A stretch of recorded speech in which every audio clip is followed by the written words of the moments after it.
Okay, we'll now start back with instruction 2 on problem 20-1A, page 970. Prepare an income statement based on the variable costing concept. Okay, well, our heading would be the same except for the name of the statement is going to change. Instead of an absorption costing income statement, it's a variable costing income statement. And we'll look at and talk about how the two are different. So far, the only difference is in the second row of the heading. Alright, then we'll list sales first. So no difference here.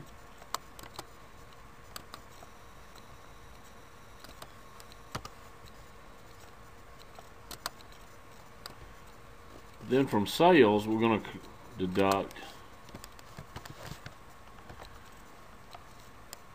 variable cost of goods sold. And we're going to calculate it much like we did our cost of goods sold above. We'll start with variable cost of goods manufactured.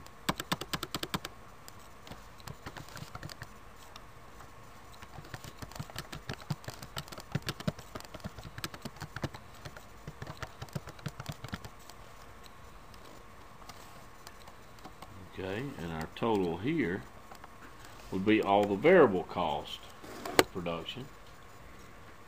Okay, so we want direct materials, 3,200,000, plus direct labor is also a variable cost, 1,120,000, plus our variable manufacturing cost or variable manufacturing overhead, 880,000.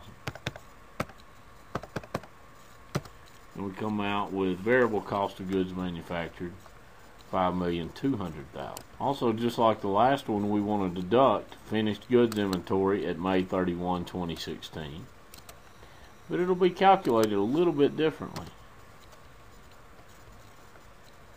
Remember, here the units produced were $144 each. It's going to be a little less than that here. It's your 5.2 million divided by 40,000 units produced. You get a cost of $130 each here. Okay, so remember our finished goods inventory is 40,000 units produced minus 36,000 units sold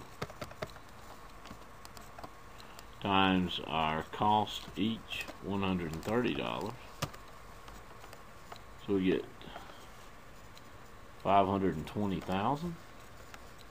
Now we're going to subtract our variable cost of goods manufactured less finished goods inventory at May 31, 2016.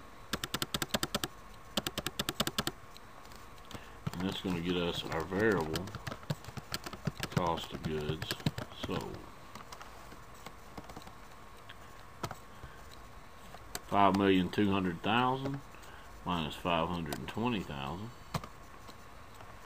gets us 4,680,000 as our variable cost of goods sold.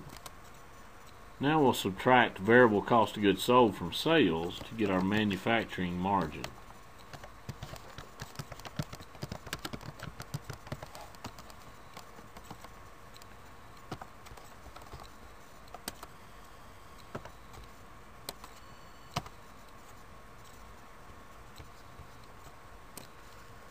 Now we'll subtract variable selling and administrative expenses. And that difference will be our contribution margin. Our variable selling and administrative expenses were $648,000.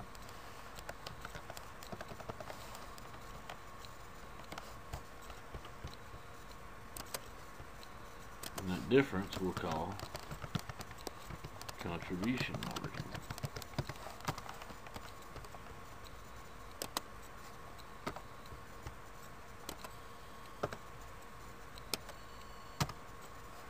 $1,152,000.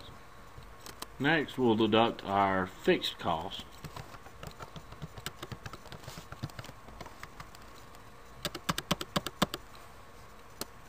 We'll start with the fixed manufacturing cost.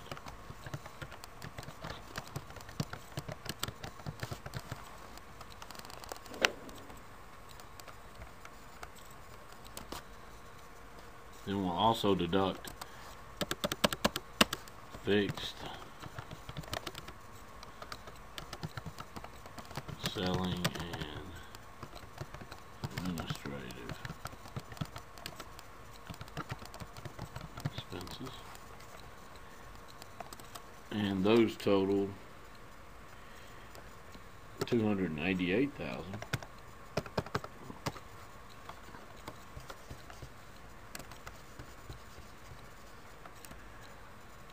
We'll add the two together here. $560,000 plus the $288,000. So it's $848,000 that we're going to deduct from our contribution margin of $1,152,000. Excuse me, and that gives us income from operations for the difference, $304,000. Now, if you'll notice, income from operations was $360,000 under absorption costing, but only $304,000 under variable costing. And number 3, it says, explain the reason for the difference in the amount of income from operations reported under number 1 and number 2. Well, you'd think, since we're deducting all of the fixed costs up here when the finished goods are sold, that this one would be lower. But what happens?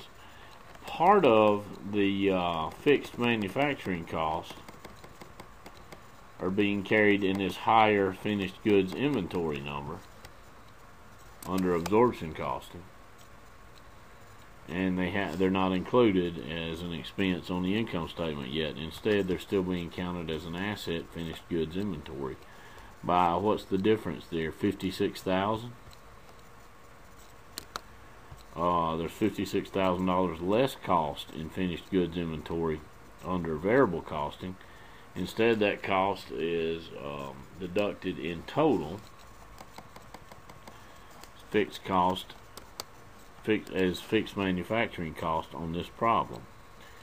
So $560,000 of the fixed manufacturing costs were deducted here.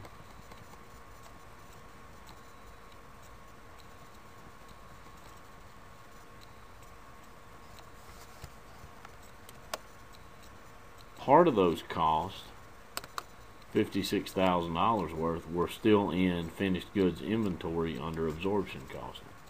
Remember, these came out to $144 each. Well, part of this $144 each is being carried, this $14 difference is being carried in finished goods inventory for 4,000 units. So let's look at it here. We got a $14 spread, $144 each up here. We were counting them. We're counting the cost as $130 each here.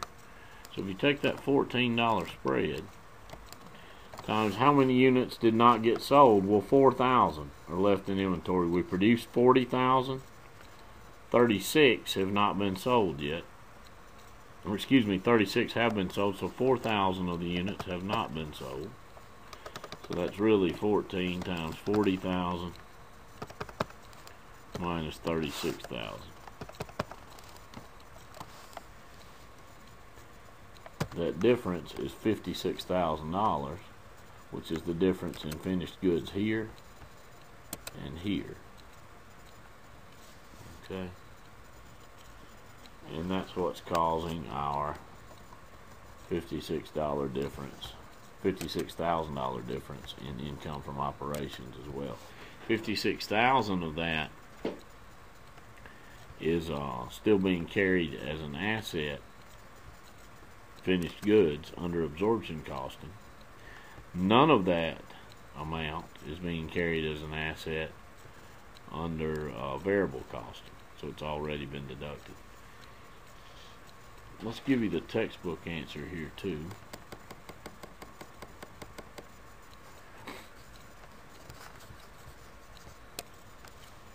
Okay, so I gave you my explanation. Now let's look at theirs. The income from operations reported under absorption costing exceeds the income from operations reported under variable costing by $56,000. We've noticed that already. It was the $360,000 minus the $304,000.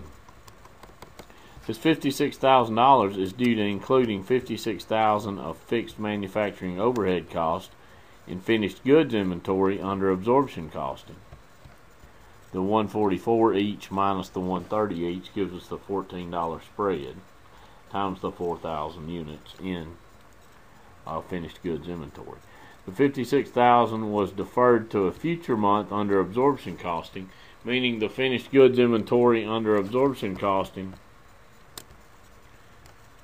these units on the books at $56,000 more will be sold in a future period, hopefully in June, and will get counted as part of cost of goods sold then. So there, the expense under absorption costing is deferred to a future month. However, under variable costing, the entire amount of the expense, the $560,000, was taken as an expense in May, the month in which it was incurred. So there's your difference. Part of the fixed manufacturing overhead cost were being carried forward in finished goods under absorption costing. They were all taken as an expense under variable costing. Okay, after working that one with me, I don't think you'll have any trouble with the homework problem. That's PR 20-1B, and you're going to find that one on page 974. Thanks a lot. Please be in touch if you have questions.